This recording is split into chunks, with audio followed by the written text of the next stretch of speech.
Voy a intentar escucharme la voz a lo largo de la presentación del libro para intentar estar presente, aunque os pueda parecer un poco raro. De hecho, no sé lo que voy a decir, aunque tengo distintas ideas. Y lo primero que me viene a la mente es mi mamá y mi Pepe, mis padres, que a las charlas que daba siempre estaban.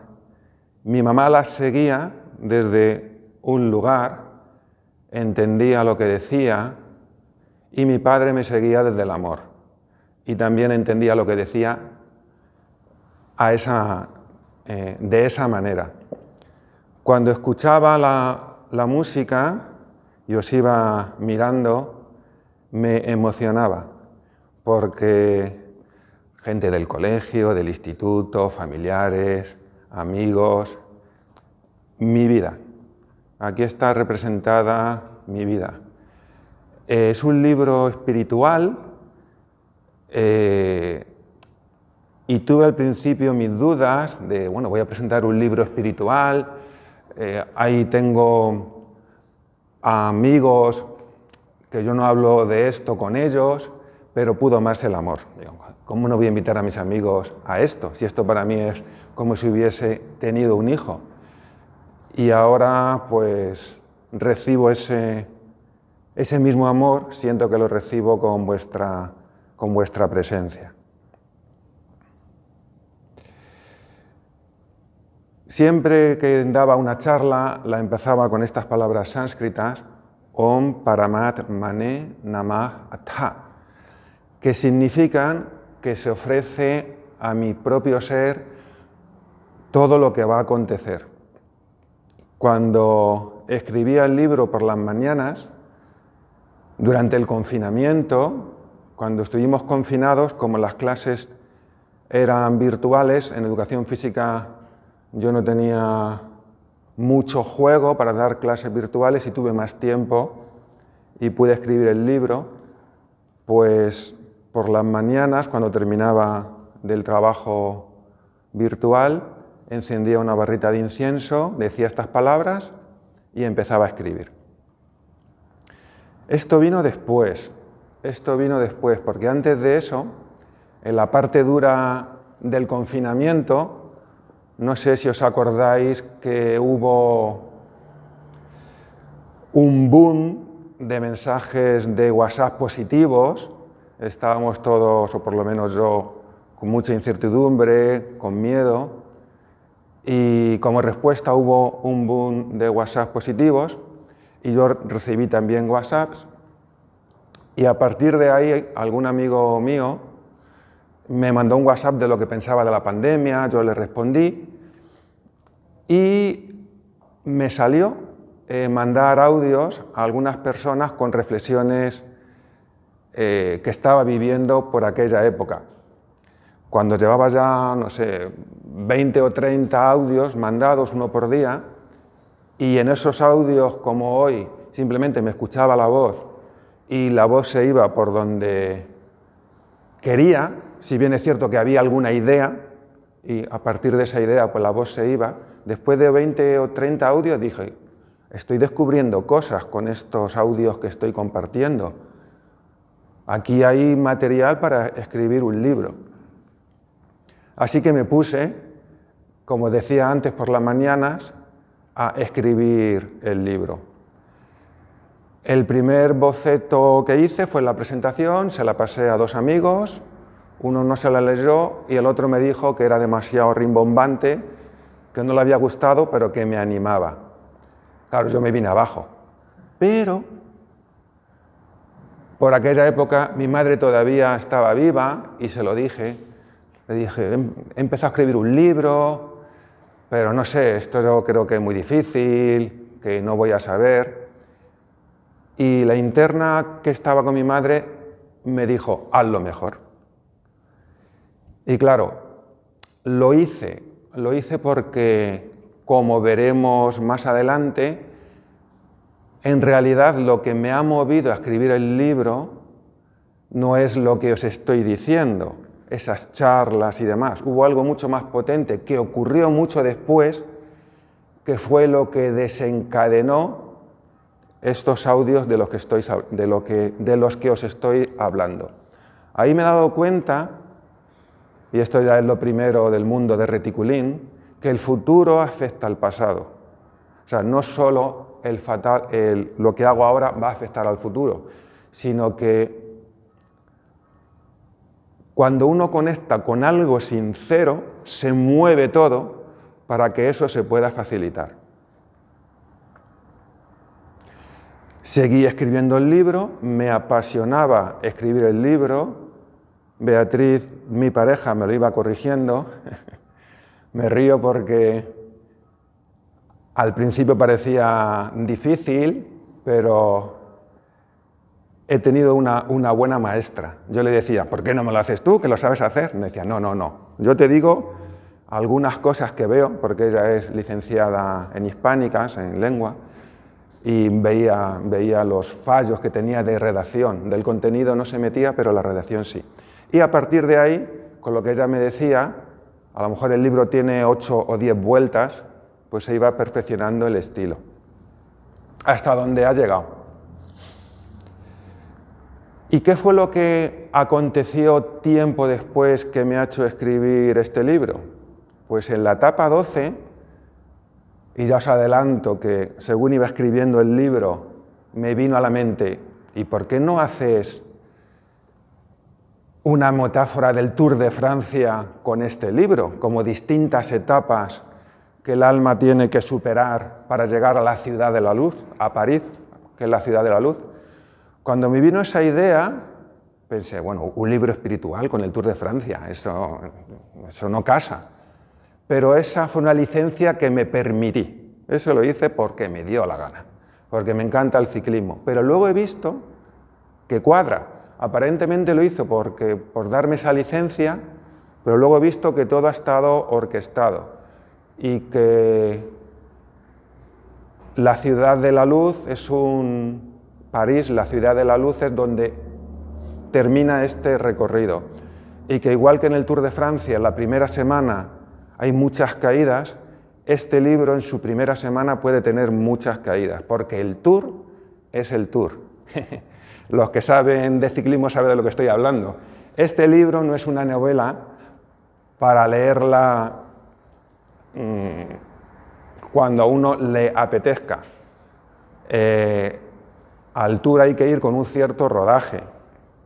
Este libro, cada uno lo puede leer como lo sienta, pero lo digo en la introducción, que el libro te va a dar lo que tú le des a él, como todo en la vida. Yo ahora estoy viendo, por ejemplo, en el instituto, que llevo un tiempo dando mucho cariño a los alumnos, el libro me está ayudando porque desde que lo subí a Amazon, y ya adelanto que está en Amazon, El murmullo de la suave brisa, desde que lo subí a Amazon, que no sé si fue a final de octubre, lo he leído como 6 o 7 veces, y me doy cuenta que cuando lo leo, el libro está hecho a mi medida, que cuando lo leo hay muchos pasajes que me tocan, se me abre el corazón y lo que el libro dice, de alguna manera, se realiza en mí. Y me he dado cuenta que una de las consecuencias ha sido ser muy cariñoso con los alumnos.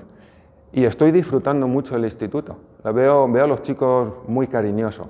Esto venía a cuenta de que el libro os dará lo que vosotros le deis. Recuerdo un libro, no sé si habéis oído hablar de un curso de milagros, y ya también el lazo, ya sé que me he dejado en el tintero lo que desencadenó realmente que escribiese este libro, pero ya surgirá cuando tenga que venir. Mi formación para escribir este libro, pues ha sido todo aquello que me ha tocado por dentro, todo aquello que ha tocado el corazón y que me ha hecho, una vez que el corazón es tocado, te das cuenta de que te ha tocado algo y empiezas a investigar qué es lo que pasa ahí. Y vas conociendo con el interés lo que te ha tocado. Al principio simplemente sientes que te toca algo por dentro, puede que en el libro algo os toque por dentro y no sepáis qué es, pero si os ha tocado, llegará el tiempo en que sepáis qué es lo que os ha tocado. Pues a mí muchas cosas me han tocado en mi vida. Entre ellas la devoción de mi madre. La devoción de mi madre me ha tocado. Mi madre era muy devota. Y yo también lo tengo eso. Para mí, gracias a Dios. Para una persona que no haya experimentado qué es la devoción, es como un ciego que le intentes explicar qué es el color amarillo. Hay que experimentarlo. Cuando uno lo experimenta, si lo experimenta, pues solo puede dar gracias por tener acceso a la devoción. Mi padre era muy buena persona y también he aprendido de él que no juzgaba, acogía a todo el mundo en su casa. Y este libro hay 5 etapas dedicadas a no juzgar. No pensaba decir esto, pero van viniendo cosas según estoy abierto. Después estuve, bueno, como digo en el libro, en COU, en filosofía, cuando nos hablaban de Descartes, a mí ni fu ni fa. Yo me lo estudiaba y al examen. Pero el mito de la caverna de Platón sí que me tocó. Me sorprendió, pero es como si lo entendiese. Ya no que lo entendiese, sino que lo que decía antes, que me tocó por dentro. Y cuando algo te toca por dentro, por ahí es. Y luego, volviendo del viaje de fin de curso, que algunos estamos aquí, que fuimos a Mallorca en fuera de temporada, fue un desastre, no había nadie. Pues volviendo del viaje, bueno, los últimos días nos los pasamos jugando al ajedrez, que hay algunos, fue un desastre. Pues cuando veníamos de vuelta en el autobús, un chico de la clase dijo: chicos, tenemos que decir que nos lo hemos pasado fenomenal, porque hubo otra parte del instituto que se fue a Marruecos. Ahí yo me di cuenta que esto no cuadraba, que tenía que haber algo más, que aquello que iba buscando en el viaje de fin de cursos. Y ahí exploté, ¡pum!, como el volcán de La Palma, ¿no? Ahí de repente, no sé qué fue antes, si el mito de la caverna o esto, pero ahí exploté. Ahí sí que surgió de mi interior, de mi ser, que tenía que haber algo más. Y cuando surgió eso, eso no se ha parado hasta hoy día. Como digo en el libro, claro, esto no lo compartí en el autobús. ¿Cómo le vas a decir a un amigo con 17 años, 18, tiene que haber algo más? Pues sí, pues está el fútbol. O sea, de hecho, hoy lo estoy diciendo porque hoy no tengo límites. Hoy, de alguna manera, es como cuando uno gana un Oscar que sale y da las gracias, pues eso también quiero hacer yo, dar las gracias, ¿no? Dar las gracias a mi propio ser que ha inspirado este libro, porque cuando escribía el libro realmente me quedaba en blanco, pum, pum, pum, pum, pum, pum. Surgían ideas que sí que las conocía, pero otras ni las conocía y otras que conociéndolas profundizaba. Y me venían palabras que le decía a Beatriz, ¿esto qué significa?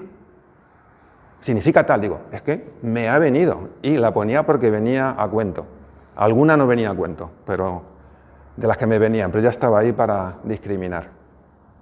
Estaba diciendo lo que me ha tocado a mí por dentro y que de alguna manera ha sido la base, la materia prima desde la que se ha escrito o con la que se ha escrito este libro. Cuando volví a casa del viaje de fin de cursos, le dije a mi madre, y se lo dije con mucha apertura y con mucho interés, y esto viene a cuento que si leéis el libro con interés y apertura, el libro os dará mucho, le dije a mi madre que si tenía algo para darme para leer.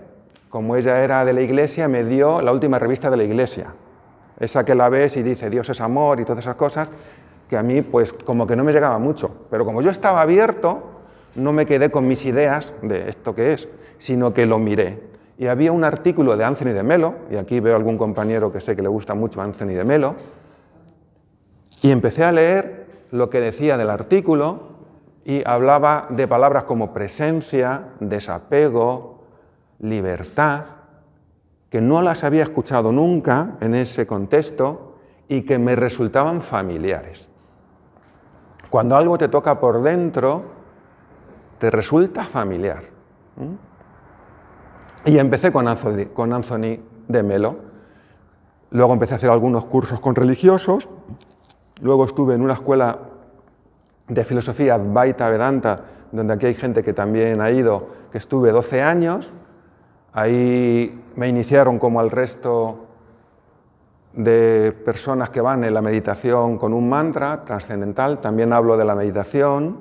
Hay muchos tipos de meditación. Digo en el libro que es el camino más corto que en mi experiencia he tenido de lo que va el libro, para ampliar a la visión del Salvador del Greco, que hay en el Museo del Greco, que también lo nombro, a la mirada pacífica, que no opina, que no juzga, que simplemente contempla y ama, porque cuando no hay opiniones, en mi experiencia lo que hay es amor.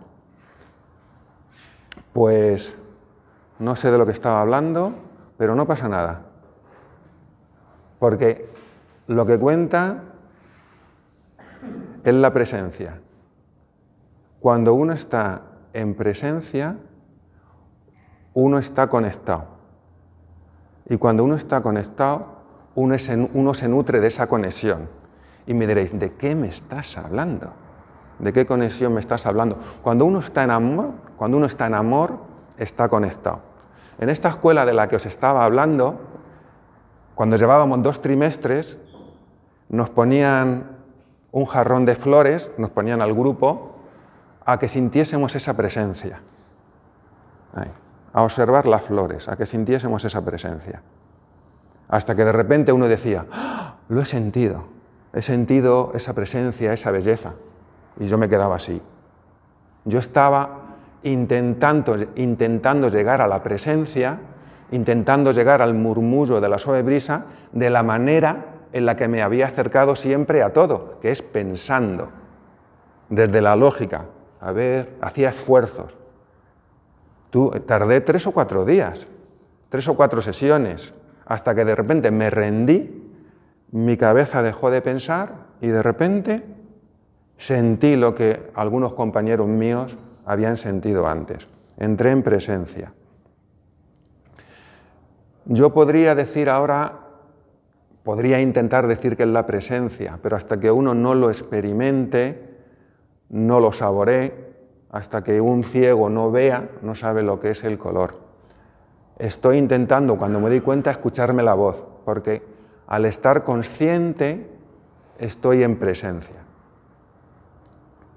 Esto venía a cuenta de la Escuela de Filosofía Práctica, tradición Advaita Vedanta, de donde surge el hinduismo y el budismo, que trabaja mucho el aquí y el ahora. No sé si conocéis el poder de la hora de Eckhart Tolle, la meditación, el servicio desinteresado, las pausas entre actividades, todo ese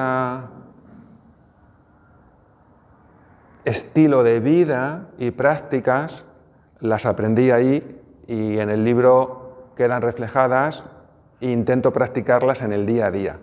Las intento practicar porque en mi experiencia veo que funciona. A mí, ¿para qué me sirve todo esto si no me funciona? Para nada. Esto me sirve porque veo que a mí me ayuda a estar en amor, que a mí me ayuda a rendirme, que a mí me ayuda a confiar, que a mí me ayuda a amar. Por eso, cuando he experimentado y he comido de los frutos del camino espiritual, me ha animado cada vez más y más. Aquí conozco gente que no es espiritual y que tiene, bueno, aparentemente no es espiritual, y que para mí son auténticos maestros.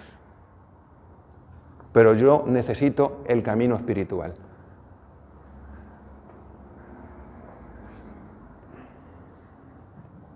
Aparte de esos 12 años en la Escuela de Filosofía Práctica, seguí con la parte, voy a llamar, de la Iglesia o de la religión que más sintonizaba, San Juan de la Cruz, las contemplativas del monasterio de Buenafuente, en el Alto Tajo, que he ido mucho por allí, y eso que me resonaba también seguí investigando por allí. Leí muchos libros, cuando uno te apasiona, pues haces lo que te apasiona. Beatriz me dice, solo lees libros espirituales. Digo, sí, es que es lo que me apasiona, es que es lo que me llena. No digo que tenga que ser así, pero a mí me apasiona. Como me ha apasionado escribir el libro, no me he cansado nada y le he dedicado mucho tiempo porque me ha apasionado.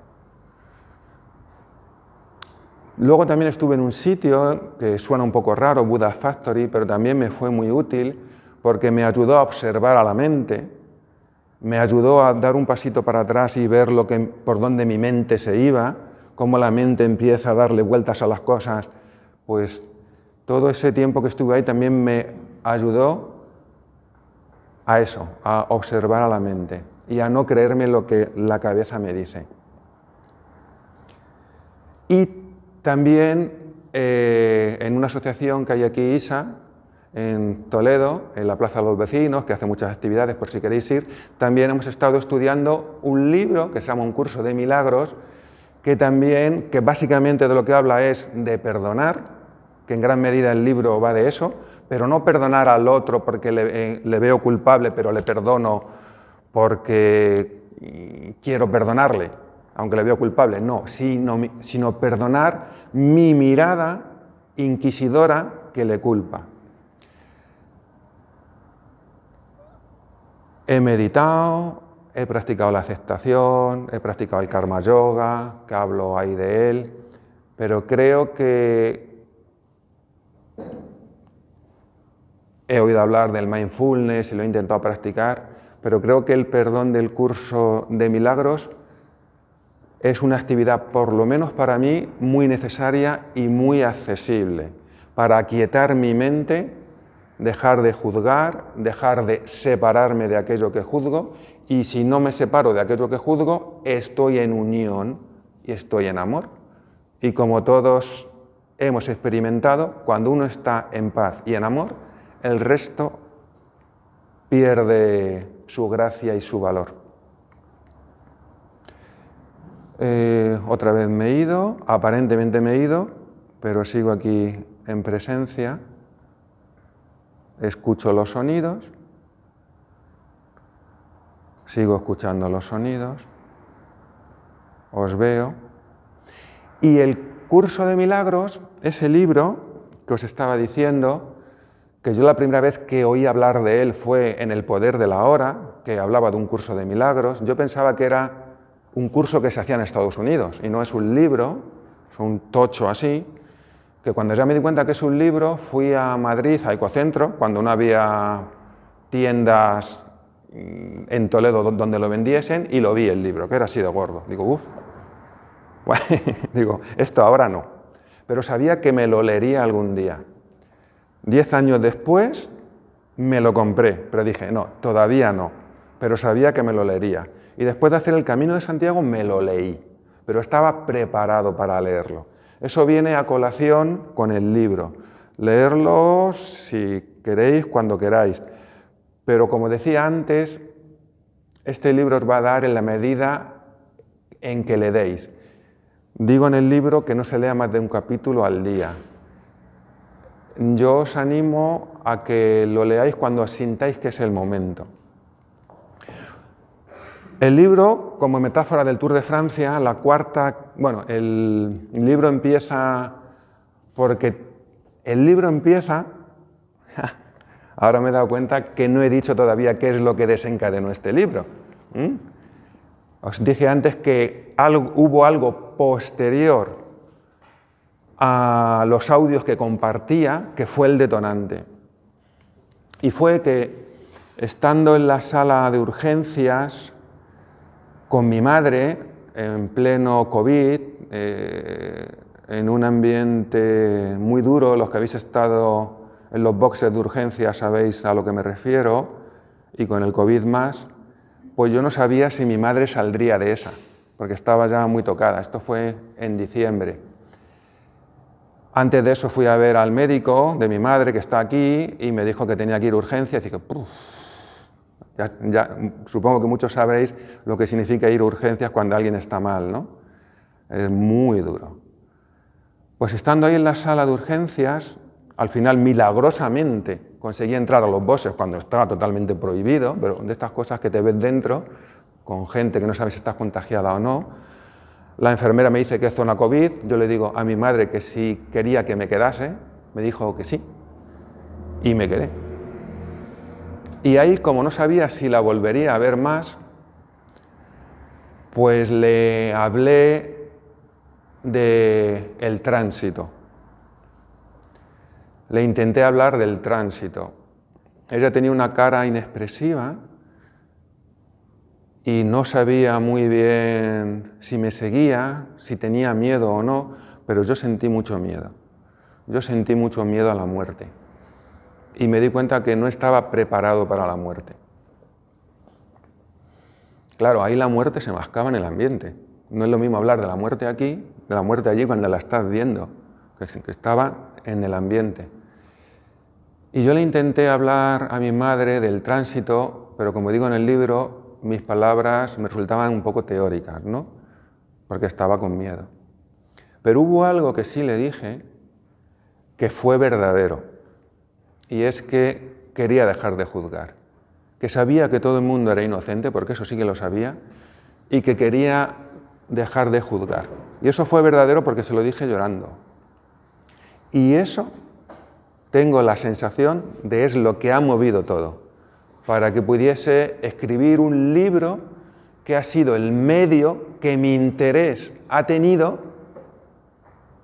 para dejar de juzgar. Todavía sigo juzgando, pero cada vez lo veo con más rapidez y cada vez es más fácil soltarlo. Entonces, el libro empieza en el rodillo, un planeta cuidado cuida a la humanidad, y empieza porque estaba yo en el rodillo de mi casa. Claro, como no podíamos salir, pues hacía rodillo, elíptica, no se podía salir. Estaba en el rodillo con la bicicleta y me preguntaba, ¿y esta pandemia? ¿Para qué se está dando esta pandemia que nos tiene aquí encerrados? Y hago una reflexión de por qué se ha dado esta pandemia. Pero más allá, para mí lo más interesante de la reflexión que hago, que cuando la leáis podéis estar más o menos de acuerdo, para mí lo más interesante es que decidí aprovechar la oportunidad. Y eso no me lo quita nadie, porque lo decidí. Fue una decisión. Era una situación, la que hemos vivido todos, intensa, pero yo decidí aprovechar la oportunidad. Además que recuerdo que lo decidí. Cuando tengo un problema, cuando me doy cuenta de ello, digo, esto es una oportunidad. Y decido aprovechar esta oportunidad. Pues lo decidí aprovechar la oportunidad, y ese aprovechamiento vino en forma de escribir un libro. Luego, hay 21 etapas. Al principio hablo lo que os he dicho antes, de que tiene que haber algo más. Luego hablo de la creación del universo, es la única etapa metafísica. Aquí, no sabía si escribirlo o no, esta etapa, pero lo escribí para dar un poco coherencia a todo el texto. Como os decía antes, cuando leáis el libro va a haber cosas que os choquen. Yo diría que no le hagáis caso, porque algo que se dice en el libro también es que el ego, hay una parte nuestra que no quiere estar en paz, que quiere estar en guerra, que quiere juzgar. Yo la reconozco en mí. Entonces es fácil pues que os diga, ¿esto qué es? ¿Esto qué es? Pero si así lo sentís, y puede que lo sintáis por a lo mejor por deferencia a mí, que no tendría por qué ser así, pero si lo sentís por deferencia a mí lo que hagáis me parece bien, pero seguramente que este libro no os lo leeríais algunos si no fueseis porque sois mis amigos. El amor que nos une a lo mejor os ha animado a estar aquí y a lo mejor os anima a leer, pero a lo mejor también hay algo del libro que os toque por dentro, y eso es lo que vale. Si algo os toca por dentro, eso es lo que vale. Luego hablo de la meditación, luego la etapa quinta, sexta y séptima son las más duras. En el Tour de Francia es cuando hay muchas caídas y habla del ego, de la culpa, ya habla de las dos mentalidades, la mentalidad que habitualmente frecuentamos, que opina, valora, juzga, separa, está a favor, está en contra, y de la mentalidad contemplativa, donde se escucha el murmullo de la suave brisa, que es a la que el libro invita. Pero claro, a hablar de la mentalidad contemplativa, hablar de la presencia, de la aceptación, hablar de lo inefable, pues uno solo se puede apuntar. Y apuntando y con el interés personal, cada uno puede recibir en función, como decía antes, de su interés, su apertura y el momento en el que esté.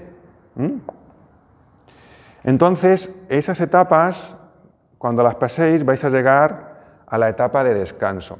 Esas etapas son necesarias porque se está labrando el terreno, va a remover, al ego le va a molestar, pero luego va a facilitar que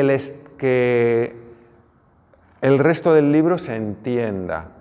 El resto del libro tiene partes muy poéticas, me recuerda en lo poético, no en la calidad, por supuesto, al Cántico Espiritual de San Juan de la Cruz, salvando por supuesto las distancias, pero para mí tiene un paralelismo en que, ¿cómo explicas esto si no es con poesía, si no es con metáforas, ¿no? Yo no me planteaba cómo explicarlo, sino simplemente seguía, no el ordenador, ¿no? Porque escribía con ordenador. Veréis, y me viene ahora, que en el libro hay muchas citas evangélicas.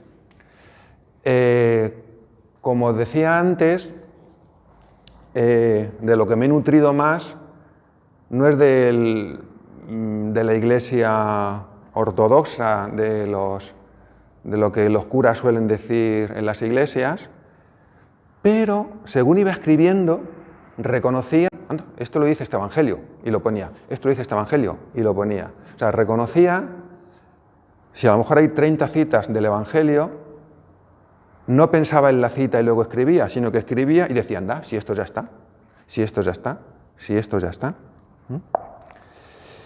Después voy hablando de una etapa que para mí ha sido un descubrimiento, ya después de la etapa de descanso, y yo creo que en 15 minutos he terminado, que es del ofrecimiento. Yo veo que es un camino el ofrecer los resultados de lo que está haciendo, lo que en Oriente se llama el karma yoga, es un camino directo, porque claro, lo ofreces a algo que tú consideras superior. Es lo que una madre hace con su hijo, hace los esfuerzos por amor, lo ofrece, ¿no? No lo hace por ella, lo hace por lo demás, por los demás. Yo en este caso conecto con mi propio ser, ¿no? Con lo divino, o lo que los médicos, aquí hay varios médicos, ¿no? Con la que tuviste al principio de la pandemia, eso no hay quien lo haga, si no es por algo mayor, ¿no? El ofrecimiento. Y para mí es una etapa que estoy profundizando en ella. Luego hay un capítulo que se lo he dedicado al saboteador de la paz. A esa le he llamado así, a esa voz que tenemos en la cabeza que nos machaca. Y que cuando intentamos ir por un camino que en nuestra experiencia vemos que es positivo, al final pues nos viene y nos hace volver a las andadas, que nos dice que no valemos, que intenta separarnos. Es como yo le llamo el abogado defensor del ego. Luego dedico dos la etapa 10ª y la 11ª, aquí empieza ya la montaña, se la dedico a la aceptación. Hablo de la diferencia entre la aceptación y la resignación. Hablo de la aceptación de lo que ocurre exteriormente, de subirte a lo que la vida presenta, no luchar con la vida, sino fluir con la vida, la aceptación externa, y también otro capítulo de la aceptación interna, aceptar lo que sientes interiormente. Aquí ha habido un libro que es La profunda aceptación de Jeff Foster que me marcó mucho. Cuando estás con un dolor, claro, para eso hay que tener cierta práctica, simplemente quedarte quieto en presencia y sentir ese dolor. No pensar sobre él, sino sentirlo. Y cuando es la presencia, cuando es la atención la que lo siente, ya no hay un rechazo y ese sentir se libera. Porque eso ocurre en mi experiencia y la experiencia de muchos que lo practican. De hecho, ahora me estoy acordando de un ejemplo tonto, pero es el que me está viniendo, con otra persona que está aquí, viendo, es un ejemplo tonto, pero para que se vea, viendo cuando el partido España-Rusia, que nos eliminó Rusia por penaltis, pues yo recuerdo pues que me dolió, porque yo estoy identificado con el fútbol, a uno le duele con lo que se identifica, diréis, pues vaya ejemplo más tonto, pero bueno, el caso es que sentí ese dolor, la persona con la que estaba creo que no se dio cuenta, pero estuve 5 segundos sintiéndolo plenamente. Se me fue. Ya sé que el ejemplo es tonto, hay otros dolores más profundos que necesitan de más conciencia, de más presencia para que se vayan liberando. Lo que digo es que es el rechazo a esas emociones, a esos sentimientos, lo que provoca el sufrimiento. Dedico 2 etapas a la aceptación y ya llegamos a la etapa 12, los Pirineos, donde hablo de mi reino no es de este mundo. Y aquí hablo de las experiencias que he tenido, y gracias a Dios las he tenido, por la gracia las he tenido o por lo que fuere las he tenido, de experimentar a lo que el libro apunta, de experimentar la paz y la comunión con todo lo que percibo. La primera vez la tuve viendo el cuadro del Salvador del Greco, me quedé sorprendido porque no lo iba buscando, pero de repente me quedé conectado ahí varias horas desde esa mirada. Tuve la sensación de que miré con los ojos de Cristo, tuve esa sensación. Luego volví, luego el saboteador y el control volvió. Y bueno, pongo varias experiencias, otra con una meditación, otra estudiando un verso sánscrito, y la última, que es el Tourmalet, con mi madre. Cuando salí de esos boxes, salí conectado también. Me rendí, como digo en el libro, y salí conectado. Y también recuerdo cuando volvía a mi casa a las 2 de la mañana, que iba totalmente conectado con todo. Cuando hablo de conectado, me refiero a que estás en total amor y en total comunión con todo lo que ocurre. Y cuando uno experimenta eso, se da cuenta de que es por ahí, de que eso es ese algo más que en el viaje de fin de curso me dije que tenía que haber. La siguiente etapa hablo del amor y hago sobre todo una distinción del amor romántico, del amor que nos venden en las películas y de este otro amor que os estoy hablando cuando uno está en presencia.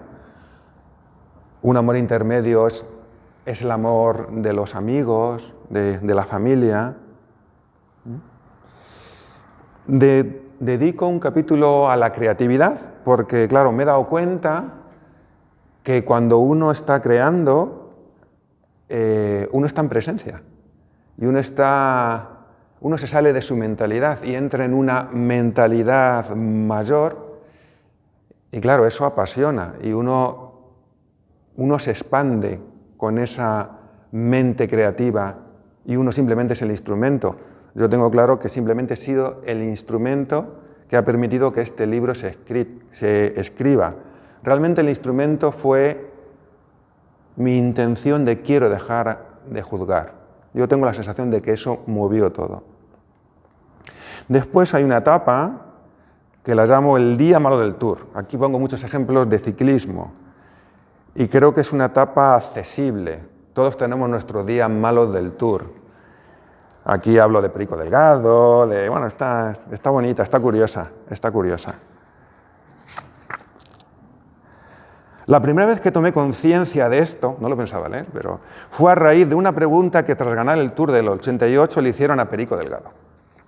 ¿Cuál ha sido la etapa decisiva para terminar de amarillo en los Campos Elíseos?, le preguntó el comentarista.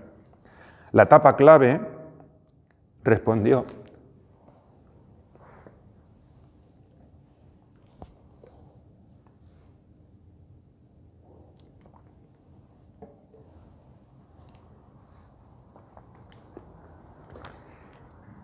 era lo que decía antes. El ejemplo es muy tonto, pero me tocó. Y si algo te toca, es por ahí. La etapa clave respondió, nunca sabemos lo que nos va a tocar en la vida, nunca lo sabemos. Pero si algo te toca, es por ahí. La etapa clave respondió, yo tenía 18 años. Para sorpresa de todos, fue la última del Tour anterior, en el que perdí el maillot amarillo por tan solo 40 segundos ante Stephen Roche. Al día siguiente de esa dura etapa, continuó diciendo, empecé a entrenar con las ganas y la convicción que tanto he necesitado en este Tour. Me sorprendió la respuesta, pues pensaba que diría que la etapa que le encaminó a lo más alto del podio fue la de Alpe d'Huez, en la que se puso de líder y algunos de sus grandes contrincantes perdieron mucho tiempo. Pero no, él sabía que todo empezó mucho antes, que ese día, el día que se puso de líder, no fue más que el resultado derivado de aprovechar la oportunidad que un año antes el resto del mundo vio como una fatalidad. Mientras que todos vieron que perdió el Tour en la última contrarreloj, él se dio cuenta de que si mejoraba en esa disciplina, ganaría la siguiente edición. Así lo hizo, y lo que ocurrió en el del 88 ya es historia. No solo ganó la general, sino que en la contrarreloj, la especialidad que tan mal se le daba, quedó segundo. En definitiva, ten presente que todos tenemos nuestros días cruzados. Hasta Indurain tenía sus días malos en los Tours que terminaba ganando. Ten presente que los días malos también sirven, ya que cuando se toca fondo en la piscina es cuando se da el impulso necesario para salir del agua a respirar. Ten presente que en las dificultades se transforma la energía, como me pasó aquel día en Inglaterra con la meditación y aquel día en el que falleció mi madre. Ten presente que si sigues en carrera, a pesar de que hoy tengas tu día malo, es gracias a la pedalada que tanto te cuesta, esa pedalada que te hace mantenerte encima de la bici cuanto más te duelen las piernas del entendimiento, esa pedalada gracias a la cual mañana tendrás la velocidad suficiente para seguir el ritmo de la meditación, del perdón o de la contemplación que te conducirán a la ciudad de la luz. La siguiente etapa es el efecto espejo, que viene a decir que todo lo que percibimos parte de nuestra valoración. Yo cuando veo una situación como problemática ya soy consciente de que está hablando de mí, de que mis susceptibilidades están viendo eso. Puede que al principio me enganche, pero creo que es cuestión de tiempo que me haga responsable de ver la situación de otra manera. Etapa de descanso, y ver la situación de otra manera es el perdón que habla el curso de milagros, y le dedico 5 etapas al perdón. La primera es, ¿qué prefieres, estar en paz o llevar razón? Que para mí es una pregunta clave, porque yo prefiero estar en paz. Lo tengo claro, prefiero estar en paz, pero es que sé que todos preferimos estar en paz. El ego no prefiere estar en paz, el ego prefiere llevar razón, y más si uno entra en una dialéctica de querer llevar razón. Pero si uno se para, ¿cómo no vamos a querer estar en paz? Si cuando uno está en paz está mejor que nunca. Bueno, hay 5 etapas del perdón. Lo que el curso de milagros te lo dice en un tocho así, aquí lo resumo yo en 5 etapas. Jesús, hijo de David, ten compasión de mí, y no juzgues y no serás juzgado. Esas 3 etapas pues explica cómo cambiar la mirada inquisidora que todos traemos de serie en mayor o menor medida. Y aquí conozco gente que la trae en menor medida, en mucha menor medida, que para mí son mis maestros. Luego, la 20ª etapa, ya estamos llegando a París, se llama el salto definitivo. Aquí hay algunas personas que estuvieron en una situación, bueno, en el Tormes, cuando se cayó una persona al agua que no sabía nadar, y ahí viví yo una experiencia. Las experiencias que cuento en el libro no las he amplificado. De hecho, yo creo que creo que mi manera de escribir es un poco concisa, pero lo que se dice en el libro lo experimenté. Ahora os lo puedo decir, y claro, a mí me cuentan esto, y me lo puedo creer o no. Pero cuando uno lo ha experimentado, ya no entra en la creencia o no, ya lo ha experimentado. Yo en esta situación que fui impelido a tirarme, lo explico en el libro por qué me tiré, a tirarme a una poza helada donde parecía que una persona se ahogaba y sentí miedo de muerte si me tiraba, y una fuerza mayor al miedo a morir hizo que me tirase.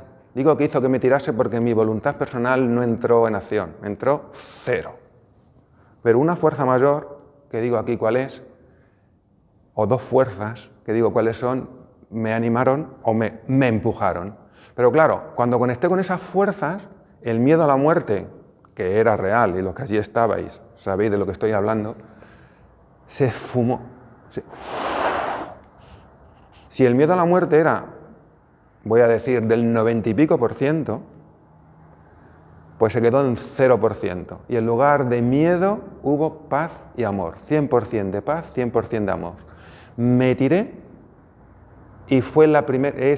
Esta es una experiencia distinta a las otras que os he comentado, o que en el libro quedan reflejadas, porque en esta vi el mundo no desde mis ojos, sino como desde arriba. Es una cosa rarísima. Caía a la poza a cámara lenta. Veía las rocas como que vibraban de cartón piedra. O sea, tardé mucho. Aunque tardé un segundo, mi percepción es que tardaba mucho en caer. Todo con plena paz y con pleno amor y 0 miedo. El agua, que había hielo, no sentía la temperatura. Ahí fui consciente, y claro, esto fue una experiencia. Fui consciente. Claro, cuando uno tiene una experiencia así, puede escribir lo que escribe, se puede atrever a escribir lo que escribe, aunque habitualmente no esté en esa mentalidad.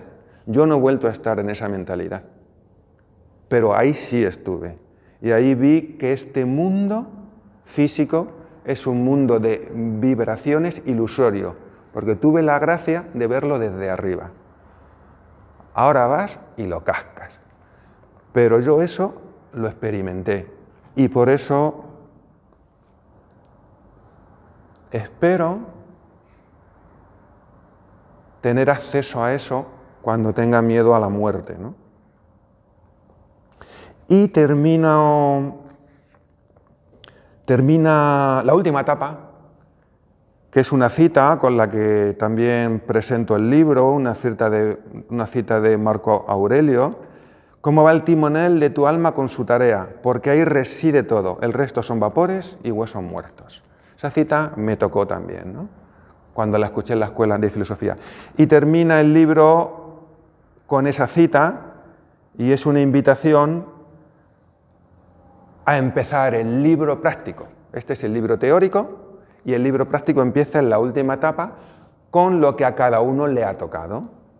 A lo mejor a uno le ha tocado, pues voy a meditar un poquito, o voy a dejar de juzgar, o voy a agradecer, o voy a reconocer que lo positivo que veo en las personas, que también hablo del reconocimiento. A cada uno pues le puede tocar lo que sienta, y eso sería su tarea. Y ya terminamos entrando en la ciudad de la luz. Aquí, bueno, Por diferentes que sean los recorridos de las distintas ediciones del Tour, el final siempre es el mismo, la ciudad de la luz. Mientras la serpiente multicolor se acerca a ella, el maillot blanco, sobrecogido, murmura para sus adentros. ¿Qué es esa luz que ilumina, que da calor, que resplandece entre la niebla, que está por encima de todo, que alimentando el corazón sosiega al alma?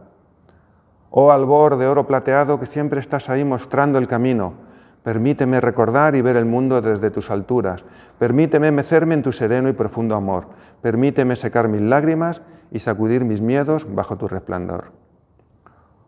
Oh halo del amanecer, agua de la buena fuente, nana para el alma, hija del amor y madre de la vida, cuánto olvido hay fuera de tu regazo, descalzo en tus brazos descanso. Eso dice el maillot blanco cuando llega a la ciudad de la luz. El maillot puro, ¿no? En definitiva, este tour íntimo es un tour para llegar con el maillot blanco. Y aquí también pongo, este fin de semana he estado en Úbeda, y estando allí en Úbeda nos explicaron la Capilla del Salvador, que no sé si la conocéis, y en la fachada está la Transfiguración, y a mí es un pasaje del Evangelio, bueno, es del Antiguo Testamento, no, es del Evangelio, que siempre me ha encantado. Y claro, digo, claro, es que es la Capilla del Salvador, que mi madre la adoraba. La leo. Jesús llevó con él a Pedro, a Santiago y a Juan.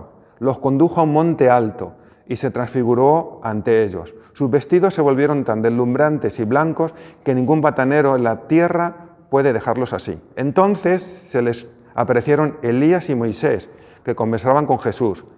Pedro, tomando la palabra, le dijo a Jesús: Maestro, qué bien se está aquí. Hagamos 3 tiendas, una para ti, otra para Moisés y otra para Elías. Qué bien se está aquí. De eso va este libro, de este aquí. Y termina el libro con vuelta de honor por los Campos Elíseos, que no digo nada de él, para animaros, si queréis, a leerlo. Muchas gracias por venir. El amor nos ha unido. Allí donde 2 o más están unidos en mi nombre, 2 o más están unidos en el amor, está el amor en medio de nosotros. Pues muchas gracias.